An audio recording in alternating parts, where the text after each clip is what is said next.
Olha, vamos mudar de assunto, porque 90% das empresas de criptoativos consideram a regulação o maior entrave para o avanço da criptoeconomia. Esse número é do levantamento da Associação Brasileira de Criptoeconomia, feito em parceria com a PwC Brasil. Para a gente repercutir se a regulação avança e abre caminho para a expansão da criptoeconomia, eu converso agora com Fábio Moraes, diretor de Pesquisa e Educação da AB Cripto. Seja muito bem-vindo, Fábio, é um prazer ter você aqui. Prazer é meu, Vitor. É prazer e obrigado aí pela oportunidade. Não, obrigado a você por aceitar nosso convite.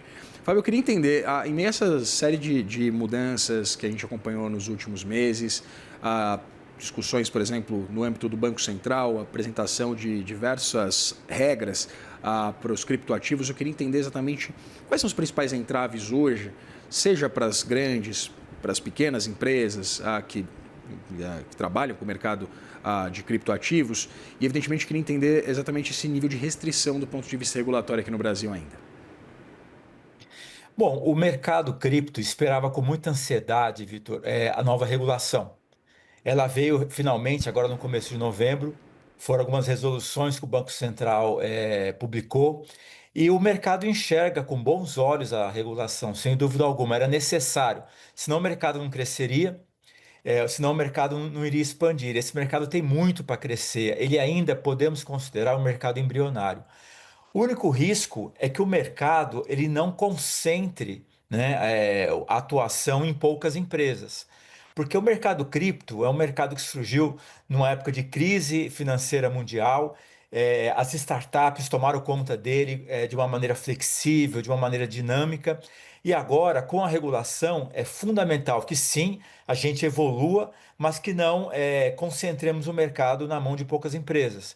E a regulação, ela traz alguns riscos nesse sentido, e a Bcrypto está muito atenta para trazer contribuições que evitem essa concentração de mercado. Por que a gente teria essa dificuldade, essa dificultação, perdão, o impedimento da entrada de novos players nesse mercado? Não, a questão toda é que um dos pontos da regulação fala de requisitos de capital para você poder operar no mercado. E esses requisitos aumentaram muito em relação ao que era antes. Ele varia de 10 a 37 milhões de reais. Para um grande banco isso não é nada, né? Agora, para uma empresa, uma startup que atua no mercado cripto, pode ser uma barreira.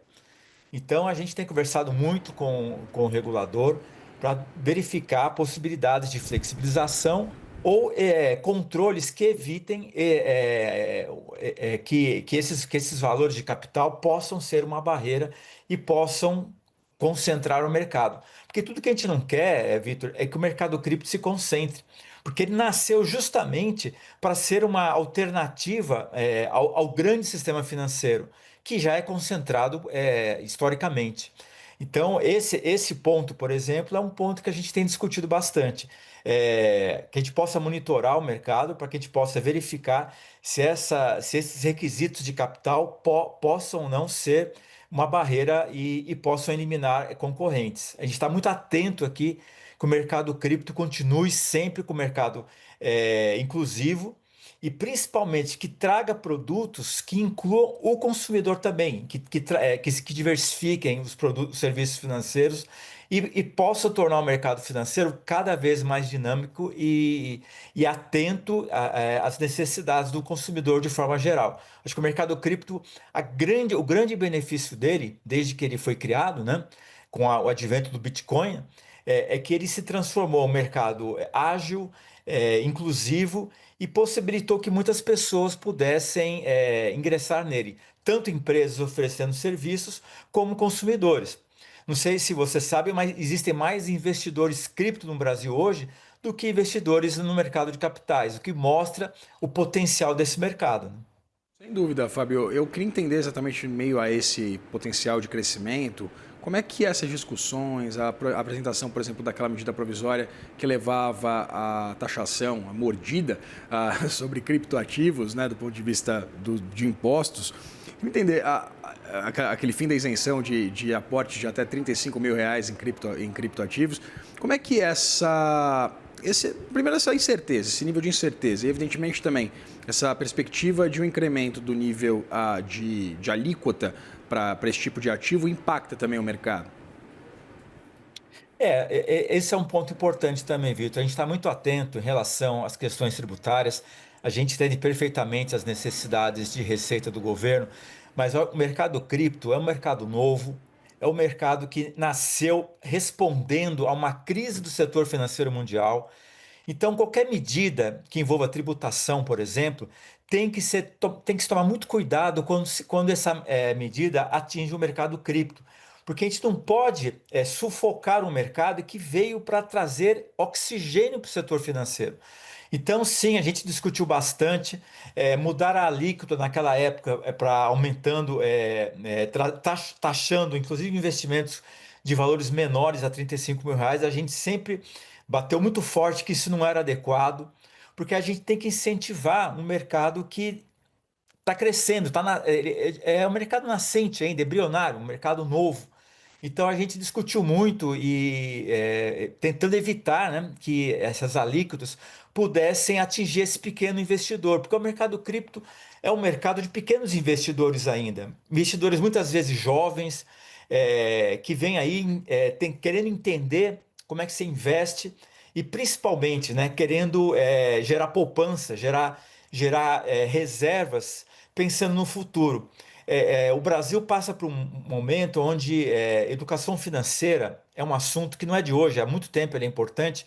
E o mercado cripto, como um mercado caracterizado por investidores jovens, quanto mais você investe nesse mercado, você consegue garantir que nós vamos ter no futuro, Vitor, um conjunto de investidores que entendem os produtos financeiros e principalmente com que consegue gerar poupança pensando no futuro.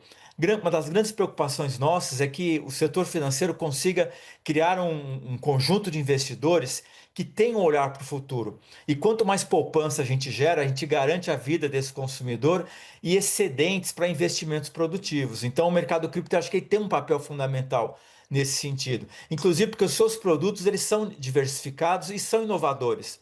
Por exemplo, a tokenização de produtos financeiros, que é uma realidade ainda pequena, mas pode ser uma possibilidade de novos produtos, de novos mercados e de criar, transformar, né, o setor financeiro num setor financeiro cada vez mais pujante aí e cada vez mais inclusivo. Essas são as nossas demandas e as nossas reivindicações em relação ao mercado cripto, Vitor.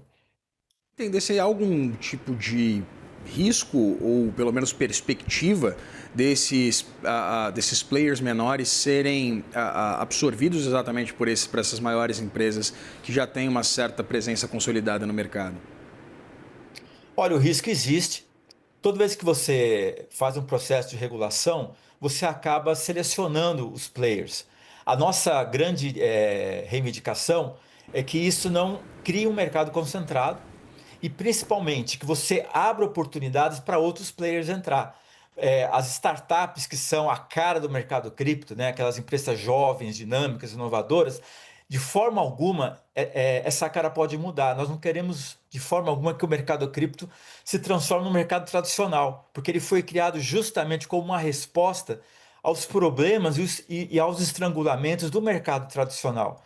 Então existe esse risco sim, e a Bcrypto está muito atenta. Os nossos associados, muitos deles não são empresas grandes, são empresas de médio e pequeno porte, e nós estamos aqui para defender que o mercado cripto continue com essa cara de inovação e de juventude. Eu acho que é fundamental. A gente quer trazer oxigênio, trazer diversificação, tanto para o mercado como para o perfil dos investidores. Mas, Fábio, fazendo aqui uma provocação, o mercado cripto ele não estaria já mais parecido, pelo menos com o mercado tradicional? Pergunto por essas, por exemplo, alguns criptoativos, né, lastreados em stablecoins. Pergunto sobre, você citou, por exemplo, também a tokenização, e me lembra um pouco também o mercado de securitização de ativos, por exemplo. Ele não seria, na verdade, uma nova versão de um mercado que já existe, o mercado tradicional, ainda mais pensando, por exemplo, nessa sensibilidade a fatores macroeconômicos como, inclusive, o movimento de juros, a condução de política monetária lá nos Estados Unidos?